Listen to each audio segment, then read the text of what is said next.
প্রার্থীর মৃত্যুতে স্থগিত হচ্ছে শেরপুর ৩ আসনের নির্বাচন। সন্ধ্যায় নির্বাচনী ইশতেহার ঘোষণা করবে জামায়াত।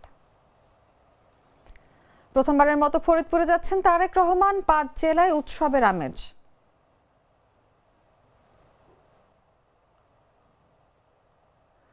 ভোট দিতে আওয়ামী লীগের সাবেক মন্ত্রী এমপিরা, তালিকায় আছেন দাপুটে আমলা, আইন শৃঙ্খলা বাহিনীর সাবেক কর্মকর্তাও। রণতরীর দিকে ধেয়ে আসা ইরানের ড্রোনকে গুলি করে নামালো যুক্তরাষ্ট্র। হরমুজ প্রণালীতে যুক্তরাষ্ট্রের জাহাজকে ইরানি নৌবাহিনীর ধাওয়া। এবং বৃহস্পতিবার মাঠে গড়াবে অদম্য বাংলাদেশ টি-20 কাপ। আসর শুরুর একদিন আগেই ছিটকে গেলেন তাসকিন আহমেদ।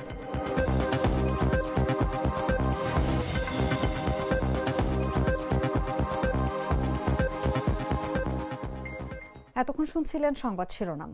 দর্শক, আমন্ত্রণ দুপুর ৩টার সংবাদে। সঙ্গে আছে আমি অনুভা বিশ্বাস। সাধারণ খাবার এখন হবে অসাধারণ। প্রাণ স্বাদের মশলা, স্বাদ বাড়ায়, ঘ্রাণ ছড়ায়। চলে যাচ্ছি পুরো খবরে। শেরপুর ৩ আসনে জামায়াত ইসলামীর মনোনীত প্রার্থী ও জেলা জামায়াতের সেক্রেটারি নুরুজ্জামান বাদুলের মৃত্যুতে এই আসনের নির্বাচন স্থগিত হচ্ছে। বুধবার সকাল 10টায় রিটার্নিং কর্মকর্তা ও জেলা প্রশাসক মাহমুদুর রহমান বিষয়টি নিশ্চিত করেছেন। তিনি বলেন, আইনে আছে কোনো বৈধ প্রার্থী মারা গেলে সংশ্লিষ্ট আসনের নির্বাচন স্থগিত রাখা হয়। সেই বিষয়টি নিয়ে আরও তথ্য বিশ্লেষণ করে একটি প্রজ্ঞাপন দেয়া হবে। নির্বাচন কমিশনের সিনিয়র সচিব আক্তার আহমেদ বলেন, একজন প্রার্থী মারা গেলে পরবর্তী করণীয় আইনে স্পষ্ট আছে। আইন অনুযায়ী পরবর্তী পদক্ষেপ নেওয়া হবে। দীর্ঘদিন ধরে কিডনি জটিলতায় ভুগছিল নুরুজ্জামান বাদুল। শবে বরাত রাতে সমস্যা বেড়ে যায়। পরে রাত 10:30টার দিকে ময়মনসিংহের একটি বেসরকারি হাসপাতালে নেওয়া হয় এবং সেখানেই চিকিৎসাধীন অবস্থায় তিনি মারা যান। চিকিৎসকের পরামর্শ অনুযায়ী কিডনি প্রতিস্থাপনের সিদ্ধান্ত নেওয়া হয়েছিল, কিন্তু নির্বাচনকে সামনে রেখে তিনি ময়মনসিংহের একটি বেসরকারি হাসপাতালে প্রতিদিন ডায়ালাইসিস করতেন। নুরুজ্জামান বাদুল তাঁতিহাটি আইডিয়াল স্কুলের প্রতিষ্ঠাতা প্রধান শিক্ষক ছিলেন। তার এক ছেলে নাজমুস সাকিব 9ম শ্রেণীতে পড়ে। বুধবার দুপুর 2:30টায় তার প্রথম জানাজা অনুষ্ঠিত হবে। এই পাল্লার পক্ষে কাজ করতে গিয়ে একটা ভাই জীবন দিয়েছে। আগামী 12 ফেব্রুয়ারি অনুষ্ঠিত হবে ত্রয়োদশ জাতীয় সংসদ নির্বাচন। নির্বাচনকে সামনে রেখে আজ ইশতেহার প্রকাশ করবে বাংলাদেশ জামায়াত ইসলামী। মঙ্গলবার গণমাধ্যমে পাঠানো এক আমন্ত্রণ পত্র থেকে এই তথ্য জানা গেছে। আমন্ত্রণ পত্রে বলা হয়, বুধবার সন্ধ্যা 6:30টার দিকে রাজধানীর বনানীর হোটেল শেরাটনে জামায়াতি নির্বাচনী ইশতেহার প্রকাশ করা হবে। এতে আরও বলা হয়, নিরাপদ বাংলাদেশ গড়ার প্রত্যয়, জাতির ভবিষ্যৎ, গণতন্ত্র, সুশাসন ও জনকল্যাণমূলক রাষ্ট্র ব্যবস্থা বিষয়ে জামায়াত ইসলামীর দৃষ্টিভঙ্গি ও অঙ্গীকার জাতির সামনে উপস্থাপন করাই এই আয়োজনের মূল উদ্দেশ্য।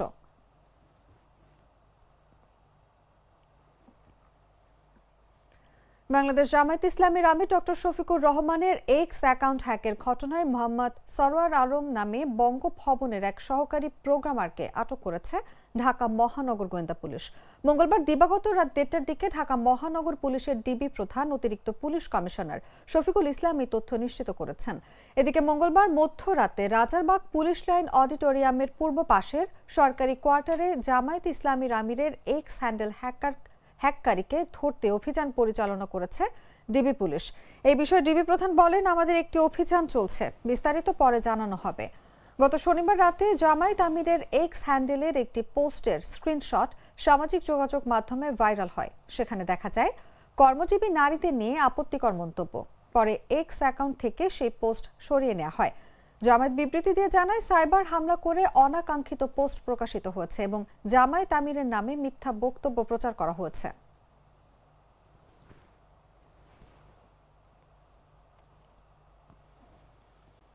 নির্বাচনী প্রচারণার শেষ পর্যায়ে প্রথমবারের মতো ফরিদপুর সফরে আসছেন বিএনপি চেয়ারম্যান তারেক রহমান। তার এই সফরকে কেন্দ্র করে বৃহত্তর ফরিদপুরের 5টি জেলায় উৎসব মুখর পরিবেশ ও ব্যাপক উদ্দীপনা বিরাজ করছে। বুধবার বিকেলে শহরের সরকারি রাজেন্দ্র কলেজ মাঠে আয়োজিত জনসভায় প্রধান অতিথি হিসেবে বক্তব্য রাখবেন তিনি। দলীয় সূত্রে জানা গেছে, তারেক রহমান আজ বরিশালে নির্বাচনী জনসভা শেষে দুপুরে ফরিদপুরে পৌঁছাবেন। সেখান থেকে তাকে সুসজ্জিত গাড়ি বহরে করে রাজেন্দ্র কলেজ মাঠে নেওয়া হবে। জনসভা শেষে বিকেলেই তার ঢাকায় ফেরার কথা রয়েছে। এই জনসভাকে কেন্দ্র করে রাজেন্দ্র কলেজ মাঠ ও আশেপাশের এলাকায় তৈরি করা হয়েছে বিশাল মঞ্চ। মাঠ জুড়ে বসানো হয়েছে ব্যানার, ফেস্টুন ও তোরণ। আইন শৃঙ্খলা পরিস্থিতি স্বাভাবিক রাখতে প্রশাসনের পক্ষ থেকেও নেওয়া হয়েছে প্রয়োজনীয় প্রস্তুতি। বিএনপির পক্ষ থেকে দাবি করা হচ্ছে ফরিদপুর সহ বৃহত্তর ফরিদপুর অঞ্চলের 5 জেলা ফরিদপুর, রাজবাড়ী, গোপালগঞ্জ, মাদারীপুর ও শরীয়তপুর থেকে নেতাকর্মী ও সমর্থকদের ঢল নামবে এই জনসভায়। এতে লাখো মানুষের সমাগম হবে বলে আশা করছেন আয়োজকরা। প্রাণ কফি ক্যান্ডি, কররা কফি, কঠিন স্বাদে, হাইকে বলো বাই। আগামী 12 ফেব্রুয়ারি অনুষ্ঠিত হতে যাচ্ছে ত্রয়োদশ জাতীয় সংসদ নির্বাচন। এই নির্বাচনে প্রথমবারের মতো কারাগারে ও আইনি হেফাজতে থাকা বন্দীরা পোস্টাল ব্যালটের মাধ্যমে ভোট ও গণভোটে অংশ নেওয়ার সুযোগ পাচ্ছেন।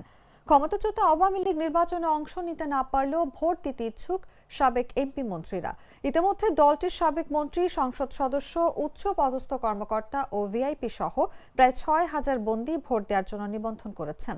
তৌহিদুজ্জামান তন্ময়ের পাঠানো তথ্যে বিস্তারিত জাগো ডেস্ক রিপোর্টে। সপ্তাহ পেরোলেই বহুল প্রতীক্ষিত ত্রয়োদশ জাতীয় সংসদ নির্বাচন।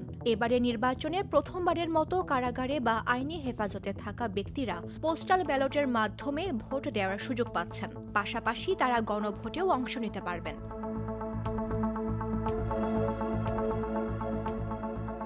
তবে জুলাই গণ অভ্যুত্থানে ক্ষমতাচ্যুত আওয়ামী লীগের এবারে নির্বাচনে অংশ নিতে না পারলেও 25 জন সাবেক মন্ত্রী, সংসদ সদস্য সহ 49 জন ভিআইপি বন্দী ভোট দেওয়ার জন্য নিবন্ধন করেছেন।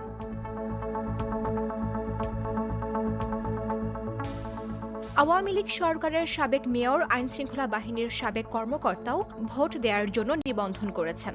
সাবেক সরকারের প্রশাসনে উচ্চ পদে থাকা সচিবদেরও অনেকের নামে নিবন্ধন হয়েছে। এই তালিকায় নাম আছে শাহজাহান খান, হাসানুল হক ইনু, রাশেদ খান মেনন, ডাক্তার দীপুমণি, আসাদুজ্জামান নূর, ইমরান আহমদ, মোহাম্মদ আব্দুল লতিফ বিশ্বাস, ডাক্তার এনামুর রহমান ও শাহজাহান ওমরের। এছাড়াও অনেক সাবেক এমপির নাম রয়েছে এই তালিকায়। নিবন্ধন করা বন্দীদের তালিকায় আরও আছেন সাবেক প্রধান বিচারপতি ABM খায়রুল হক, ঢাকা উত্তর সিটি কর্পোরেশনের সাবেক মেয়র আতিকুল ইসলাম, পুঁজিবাজার নিয়ন্ত্রক সংস্থা BSECর সাবেক চেয়ারম্যান শিবলি রুবাইয়াতুল ইসলাম, বাংলাদেশ ব্যাংকের সাবেক ডেপুটি গভর্নর শীতাংশু কুমার সুর। কারা অধিদপ্তর সূত্র বলছে, দেশের 72টি কারাগারে বন্দীর সংখ্যা 87,000-এর কাছাকাছি। ভোট দেওয়ার জন্য এদের মধ্যে নিবন্ধন করেছেন 6,313 জন, অর্থাৎ প্রতি 100 জনের মধ্যে 7 জন আগ্রহ দেখিয়েছেন ভোটে। আবার 353টি নিবন্ধন আবেদন নাকচ করেছে নির্বাচন কমিশন। ফলে 87,000 বন্দী থাকলেও ভোট দেওয়ার সুযোগ পাচ্ছেন মাত্র 5,960 জন।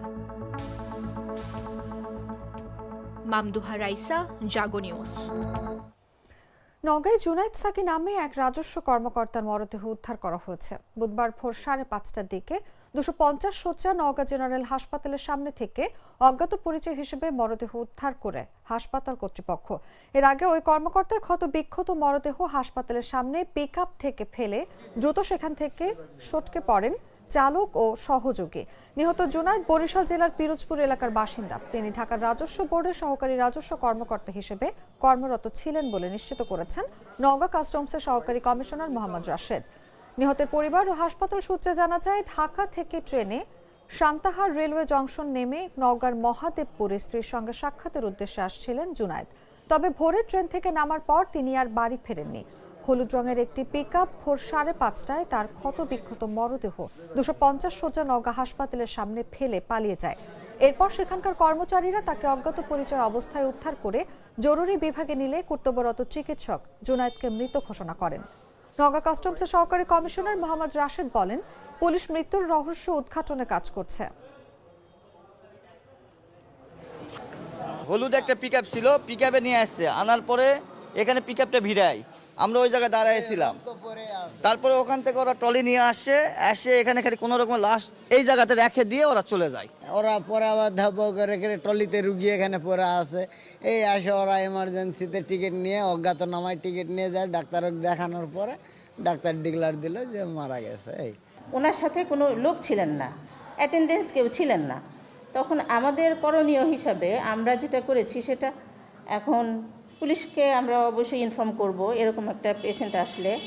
আর পুলিশকে ইনফর্ম করার পর বডিটাকে আমাদের রেখে দেওয়া আছে, আমাদের মর্গে রেখে দেওয়া আছে। সেই হিসাবে আমরা সামনের দিকে আগাচ্ছি। রাজবাড়ীর দৌলতিয়ায় পদ্মা নদীতে নিখোঁজের প্রায় 22 ঘন্টা পেরোলেও সন্ধান মেলেনি শ্রমিক রেজাউল শিকদারের। বুধবার দুপুর 1:45 পর্যন্ত তার সন্ধান পাওয়া যায়নি। দ্বিতীয় দিনের মতো উদ্ধার কাজ চালাচ্ছে ডুবুরি দল। এর আগে মঙ্গলবার বিকেল 3টার দিকে দৌলতিয়া 3 নম্বর ফেরিঘাটে পন্টুন থেকে পড়ে নিখোঁজ হন তিনি। জানা গেছে, ফেরিঘাটের পন্টুনে নিখোঁজ রেজাউল শিকদারের সঙ্গে এক যাত্রীর কথা কাটাকাটি হয়। এক পর্যায়ে পন্টুনের উপর ধস্তাধস্তির মধ্যে রেজাউল সহ ওই ব্যক্তি নদীতে পড়ে যান। পরে স্থানীয়রা ওই যাত্রীকে উদ্ধার করতে সক্ষম হলেও তলিয়ে যান রেজাউল শিকদার। খবর পেয়ে মানিকগঞ্জ থেকে এসে সন্ধ্যা 6টার দিকে উদ্ধার কাজ শুরু করে আরিচা স্থল কাম নদী ফায়ার স্টেশনের ডুবুরি দল। রাত 7:30 পর্যন্ত অভিযান চললেও তাকে না পেয়ে শেষ হয় প্রথম দিনের অভিযান। বুধবার বেলা 10:30টার দিকে শুরু হয় দ্বিতীয় দিনের উদ্ধার অভিযান। এদিকে নিখোঁজ রেজাউল শিকদারের পরিবারের দাবি, জমি জমা সংক্রান্ত বিরোধের জের ধরে ফেরিঘাট থেকে পরিকল্পিতভাবে নদীতে ফেলে দেওয়া হয়েছে। ঘটনার সুষ্ঠু তদন্ত সহ নিখোঁজ রেজাউলের সন্ধান চান তারা।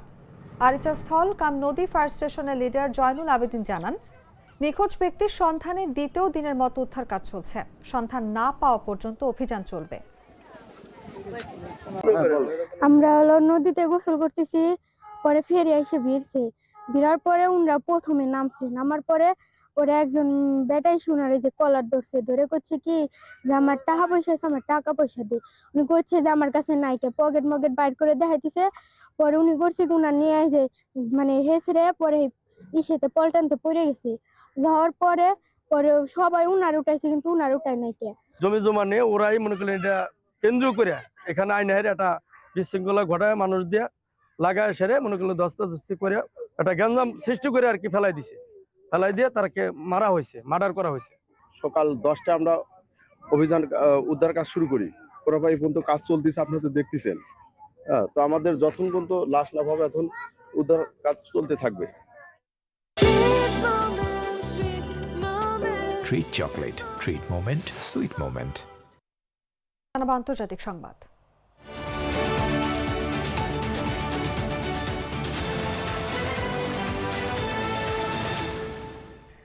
আরব সাগরে মার্কিন বিমানবাহী রণতরীর দিকে আগ্রাসীভাবে ধেয়ে আসা ইরানের একটি ড্রোনকে গুলি করে ভূপাতিত করেছে যুক্তরাষ্ট্র। মার্কিন সামরিক বাহিনীর এক মুখপাত্র এই তথ্য জানিয়েছেন। ইউএস সেন্ট্রাল কমান্ডারের মুখপাত্র ক্যাপ্টেন টম হকিন্সের বরাত দিয়ে ব্রিটিশ সংবাদ মাধ্যম বিবিসি জানায়, বিমানবাহী রণতরী ইউএসএস আব্রাহাম লিঙ্কন থেকে উড্ডয়ন করা একটা F-35 স্টেলথ ফাইটার জেট ড্রোনটিকে গুলি করে ভূপাতিত করে। মঙ্গলবার ওই প্রতিবেদনে বিবিসি আরও জানায়, ড্রোনটি যখন এর দিকে অজানা উদ্দেশ্য নিয়ে উড়ে আসছিল তখন মার্কিন রণতরীটি ইরানের উপকূল থেকে প্রায় 500 মাইল দূরে অবস্থান করছিল বলে জানান ক্যাপ্টেন হকিন্স। এই ঘটনায় মার্কিন বাহিনীর কোনো ক্ষয়ক্ষতি হয়নি। ওয়াশিংটন এবং তেহরানের মধ্যে এখনও পরিস্থিতি উত্তপ্ত। ইরান যদি এর চলমান পারমাণবিক প্রকল্প সীমিত করতে চুক্তিতে রাজি না হয় তবে দেশটির বিরুদ্ধে সামরিক শক্তি প্রয়োগের হুমকি দিয়েছেন যুক্তরাষ্ট্রের প্রেসিডেন্ট ডোনাল্ড ট্রাম্প।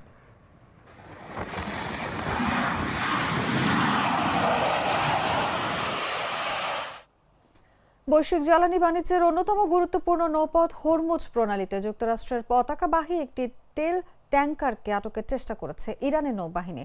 তবে মার্কিন যুদ্ধজাহাজের দ্রুত হস্তক্ষেপে ট্যাঙ্কারটিকে নিরাপদে সরে যেতে সক্ষম হয়। এই ঘটনার জেরে ওয়াশিংটন ও তেহরানের মধ্যে নতুন করে উত্তেজনা বাড়ার আশঙ্কা দেখা দিয়েছে। বৈশ্বিক বাণিজ্যের জন্য কৌশলগতভাবে অন্তত গুরুত্বপূর্ণ হরমুজ প্রণালীতে যুক্তরাষ্ট্রের পতাকাবাহী একটি তেল ট্যাঙ্কারকে ধাওয়া করে ইরানের নৌবাহিনী। তবে শেষ পর্যন্ত মার্কিন যুদ্ধজাহাজের পাহারায় ট্যাঙ্কারটি আটকের হাত থেকে পালিয়ে নিরাপদ স্থানে চলে যেতে সক্ষম হয়।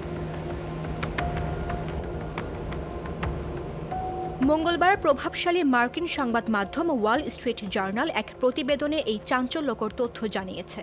মার্কিন কর্মকর্তাদের বরাত দিয়ে প্রতিবেদনে বলা হয়, মঙ্গলবার হরমুজ প্রণালীতে প্রবেশের সময় ইরানি নৌবাহিনীর 3টি সশস্ত্র স্পিডবোট স্টেনা ইম্পেরেটিভ নামে মার্কিন ওই ট্যাঙ্কারটির গতিরোধ করার চেষ্টা করে।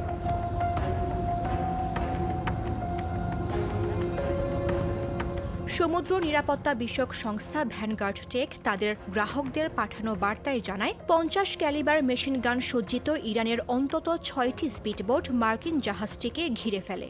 এ সময় ইরানি সেনারা ট্যাঙ্কারটির নাবিকদের ইঞ্জিন বন্ধ করার নির্দেশ দেন ও জাহাজে ওঠার প্রস্তুতি নেন।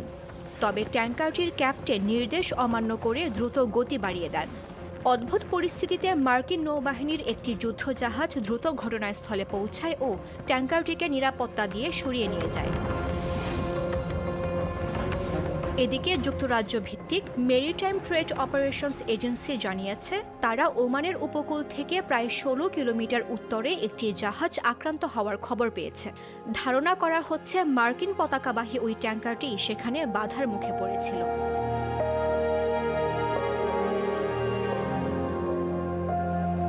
সাম্প্রতিক সময়ে হরমুজ প্রণালী ও ওমান উপসাগরীয় এলাকায় বাণিজ্যিক জাহাজের ওপর নজরদারি ও আটকের ঘটনা কেন্দ্র করে ওয়াশিংটন ও তেহরানের মধ্যে নতুন করে উত্তেজনা ছড়িয়ে পড়ার আশঙ্কা করা হচ্ছে। বৈশ্বিক জ্বালানি বাণিজ্যের জন্য হরমুজ প্রণালী অন্তত কৌশলগত একটি সমুদ্রপথ। এই প্রণালী দিয়ে বিশ্বের মোট বাণিজ্যিক তেলের প্রায় 20% পরিবাহিত হয়। পশ্চিমা নিষেধাজ্ঞা ও অন্যান্য পদক্ষেপের প্রতিশোধ হিসেবে ইরান বহু বছর ধরে এই প্রণালী বন্ধ করে দেওয়ার হুমকি দিয়ে আসছে। সংবাদ শেষ করব খেলার খবর জানিয়ে।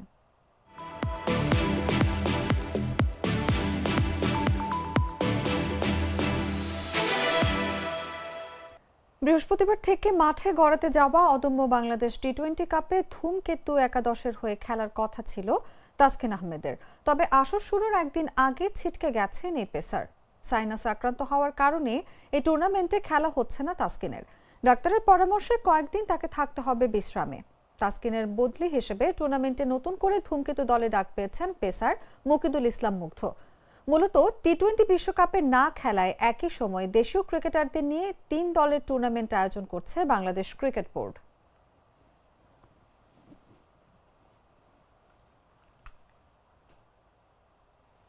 সংবাদ শেষ করার আগে শিরোনামগুলো জানিয়ে দিচ্ছে আরো একবার।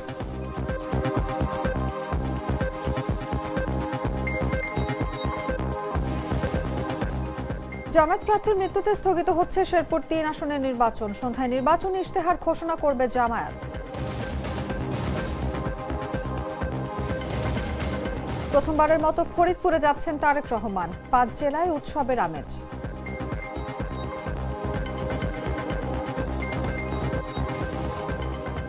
ভোট দিতে চান আওয়ামী লীগের সাবেক মন্ত্রী এমপিরা। তালিকায় আছেন দাপুটে আমলা আইন শৃঙ্খলা বাহিনীর সাবেক কর্মকর্তাও। রণতরীর দিকে ধেয়ে আসা ইরানের ড্রোনকে গুলি করে নামালো যুক্তরাষ্ট্র। হরমুজ প্রণালীতে যুক্তরাষ্ট্রের জাহাজকে ইরানি নৌবাহিনীর ধাওয়া। এবং বৃহস্পতিবার মাঠে গড়াবে অদম্য বাংলাদেশ টি-20 কাপ। আসর শুরুর একদিন আগে ছিটকে গেছেন তাসকিন আহমেদ।